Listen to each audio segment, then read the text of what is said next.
Je m'appelle Pascal Kapagama, je suis professeur d'université à l'université de Kinshasa, où je suis également le coordonnateur de la coopération et des relations internationales de l'université de Kinshasa. Et j'ai également une charge horaire saisonnière à l'université Laval à Québec au Canada. J'ai été invité par la chaire pour participer aux activités. Et la chaire a également invité l'université de Kinshasa, plus précisément en la personne plutôt du recteur de l'université de Kinshasa, le professeur Jean-Marie Kayembe.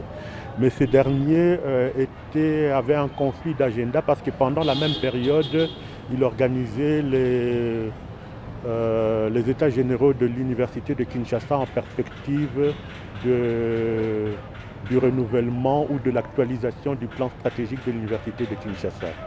Et c'est ainsi que d'ailleurs parmi les raisons de ma visite au prix Nobel de la paix, le docteur Denis Mukwege, il y a les excuses de monsieur le recteur que je venais de lui présenter et en perspective une activité scientifique qui sera organisée en duo ici à Bukavu avec la venue du recteur de l'université de Kinshasa dans les tout prochains jours. Des transformations qui n'ont pas suivi certaines exigences urbanistiques.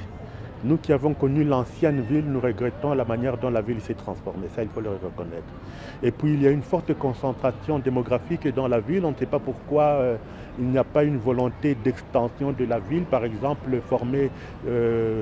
structurer de nouvelles cités, de nouvelles villes, de nouvelles communes, par exemple vers Birava, vers Kavumu, ainsi de suite.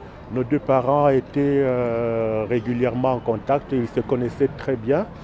Et il faut dire que Dr Mukwege était l'un des stagiaires de mon feu père qui l'a accompagné dans son métier de gynécologue. Fierté pour toute la République parce que la République ait eu son premier prix Nobel et on estime que cela servira d'exemple à beaucoup d'autres collègues universitaires surtout parce que Dr Mukwege est professeur d'université et il faut dire qu'effectivement c'est dans le cadre de son service en tant que praticien gynécologue compte tenu du contexte qu'il a été honoré de ce prix Nobel.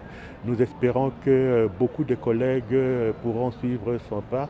C'est pas plutôt pour également bénéficier des différents prix en dehors même du prix Nobel.